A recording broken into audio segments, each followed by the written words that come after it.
नमस्कार, मैं हूं पंकज पांडे। आप देख रहे हैं हमारी खास पेशकश प्राइम टाइम। आज हम आपको दो अलग अलग खबरें दिखाएंगे। पहली खबर देश की संसद से। हो सकता है जल्द ही देश को एक नया संसद भवन मिल जाए। दरअसल लोकसभा स्पीकर सुमित्रा महाजन ने शहरी विकास मंत्री एम वेंकैया नायडू को एक पत्र लिखा है जिसमें नए संसद भवन की मांग की है। आखिर क्यों पड़ी इस नई इमारत की जरूरत और क्या कुछ लिखा इस प्रस्ताव में, पूरी खबर हम आपको दिखाएंगे। इसके बाद कार्यक्रम की अगली कड़ी में हम बात करेंगे आखिर क्यों उत्तर प्रदेश के किसान प्रदेश सरकार के सालाना जश्न सैफई महोत्सव के लिए दान देने की बात कर रहे हैं और किस तरह से उत्तर प्रदेश के अन्नदाताओं के साथ भद्दा मजाक किया गया है। तो चलिए करते हैं शुरुआत हमारी खास पेशकश की नया संसद भवन चाहिए।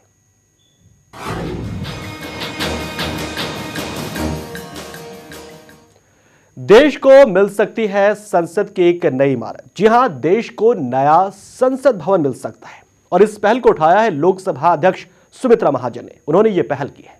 उन्होंने शहरी विकास मंत्री वेंकैया नायडू को चिट्ठी लिखी है जिसमें लोकसभा स्पीकर ने संसद भवन की एक नई बिल्डिंग बनाने का प्रस्ताव रखा है।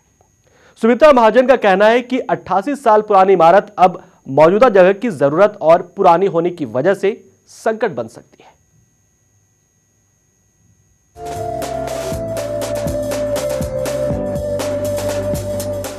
भारत को अत्याधुनिक तकनीक से लैस संसद भवन के लिए एक नई इमारत मिल सकती है, जिसका प्रस्ताव लोकसभा अध्यक्ष सुमित्रा महाजन ने किया है।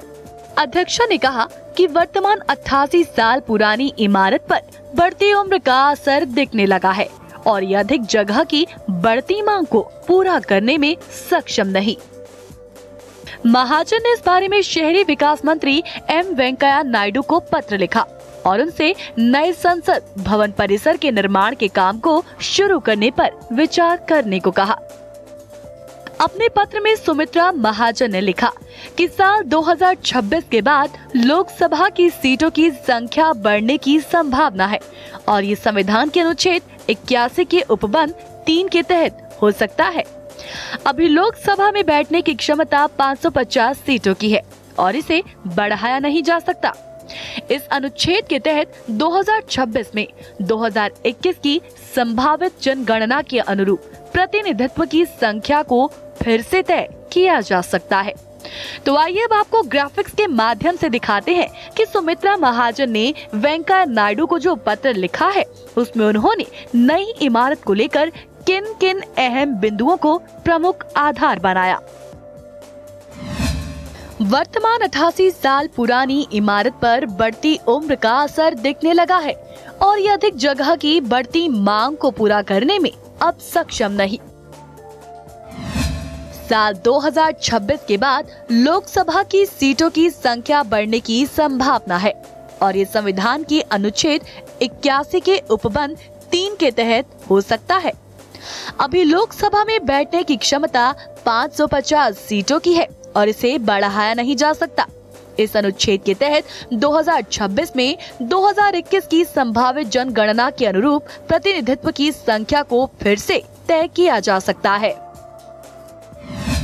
जब 1927 में वर्तमान इमारत को सेवा में लिया गया था, तब कर्मचारियों, सुरक्षा कर्मियों, मीडिया, संसद में कामकाज देखने आने वाले लोगों की संख्या सीमित हुआ करती थी, लेकिन इन वर्षों में यहां आने वाले लोगों की संख्या कई गुना बढ़ गई है। संसद के वर्तमान भवन की उम्र और कार्यों व कर्मचारियों की संख्या बढ़ने और उसके ज्यादा इस्तेमाल की वजह से इस पर असर पड़ रहा है। स्पीकर ने लिखा कि इन परिस्थितियों में संसद के नए अत्याधुनिक इमारत के निर्माण की जरूरत है। उन्होंने ये भी कहा कि संसद का वर्तमान भवन 88 वर्ष पुराना हो गया है। पहले ये भवन केवल सांसदों और सचिवालय के कर्मचारियों के लिए था, लेकिन संसदीय कामकाज बढ़ने, समितियों और सुरक्षा जरूरतें बढ़ने के कारण जगह की मांग कई गुना बढ़ गई है।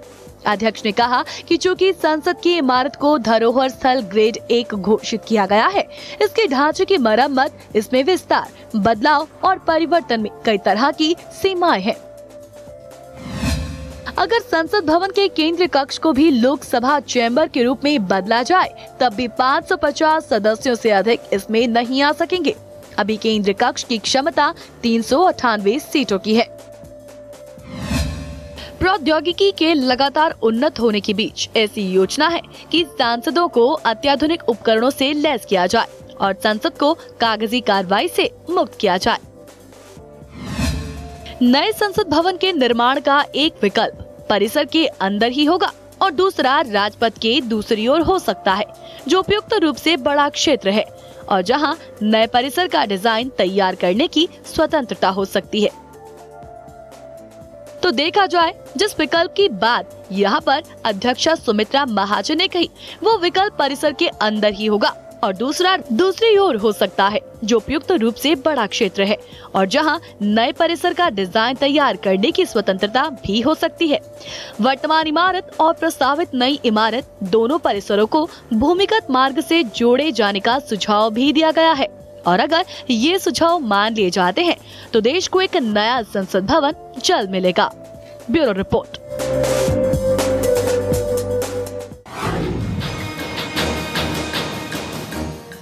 वाकई में स्पीकर की ये पहल अपने आप में अनोखी और अजूबी है, कहने को विपक्ष ये कह सकता है, लेकिन कहीं ना कहीं इस मायने में ये खास होगा क्योंकि लगातार हाल के दिनों में कई बार ऐसे मामले सामने आए जब संसद परिसर में आग लग गई है और वहां पर कई तरह के नुकसान भी देखने को मिले हैं, पेड़ पौधे गिरते रहे हैं। तो इस वजह से ये इमारत काफ़ी जर्जर होती जा रही है। हालांकि आज भी लुटियन जोन का ये जो संसद भवन है, ये जो इमारत है, ये अपने आप में सबसे शानदार और सबसे खास है। तो दिल्ली के शानदार भवनों में इसका शुमार किया जाता है। एक संसद भवन का निर्माण 1921 से 1927 के बीच करवाया गया था। 88 साल पुराने इस इमारत को अंग्रेजों ने बनवाया था। हालांकि समय समय पर जरूरतों के अनुसार संसद परिसर में अन्य निर्माण भी किए गए।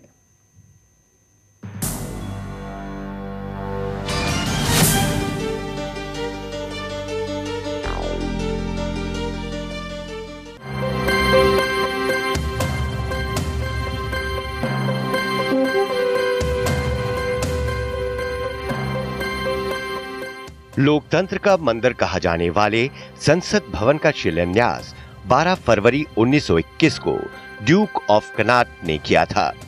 इस पूरे निर्माण के काम को अंजाम देने में 6 सालों का लंबा समय लगा। इसका उद्घाटन तत्कालीन वायसरॉय लॉर्ड इरविन ने 18 जनवरी 1927 को किया था। संपूर्ण भवन के निर्माण कार्य में कुल 83 लाख रुपए की लागत आई।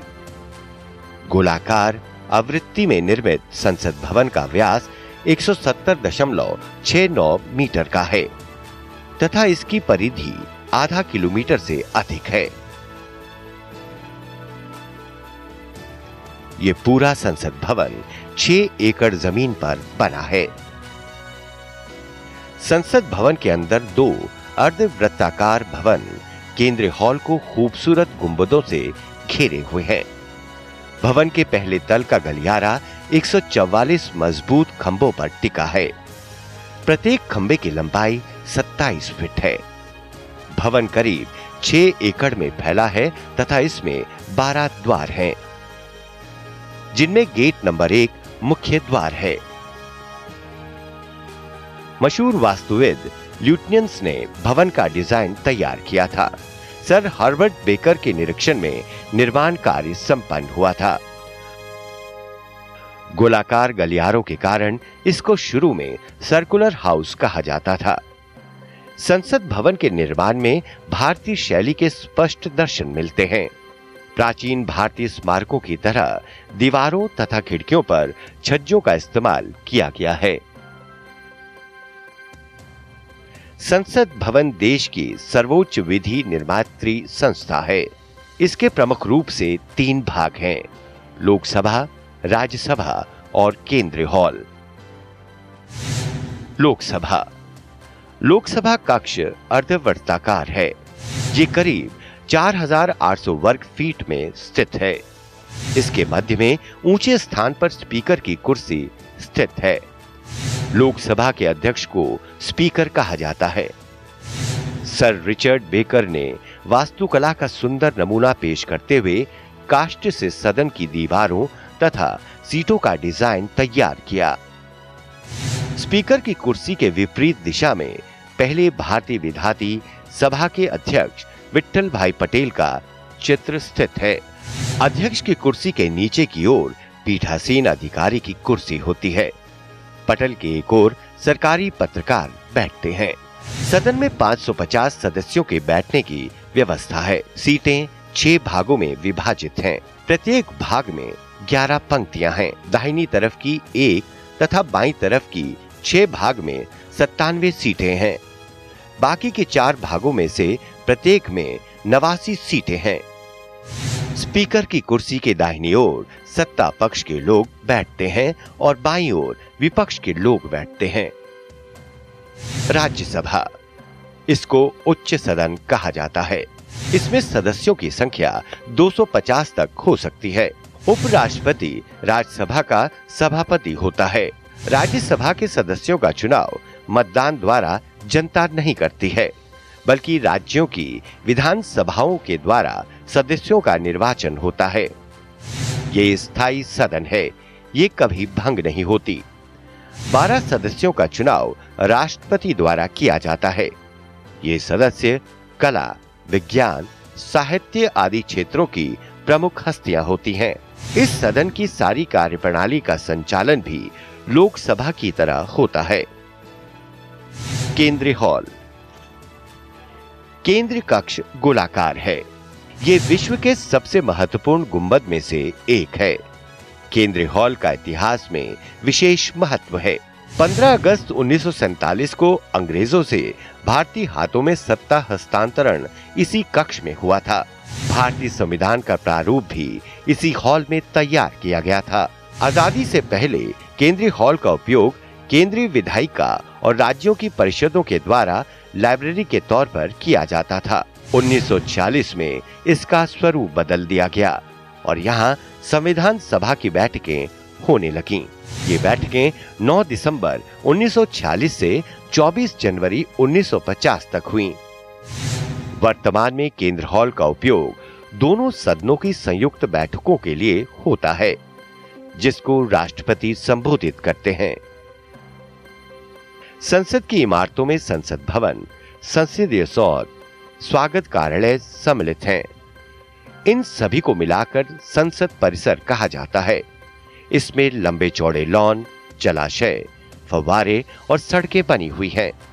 ये सारा परिसर सजावटी लाल पत्थर की दीवारों तथा लोहे के जंगलों और लोहे की ही विशाल दीवारों से घिरा हुआ है। Bureau report.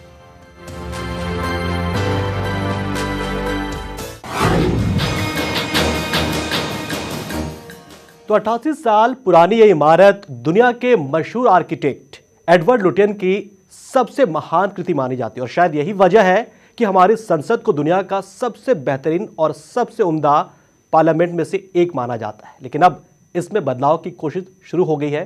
पहल स्पीकर ने की है, सुमित्रा महाजन ने, लेकिन देखना यह होगा कि क्या इस संसद के मुकाबले जो अगला संसद बनेगा उसकी जो इमारत होगी वो कितनी भव्य होगी और क्या वो लुटियन जोन से बाहर होगी और वो मॉडर्न होगी या फिर इसी से मिलती जुलती जिसमें कि भारतीय स्थापत्य कला का छाप भी दिखाई देगा।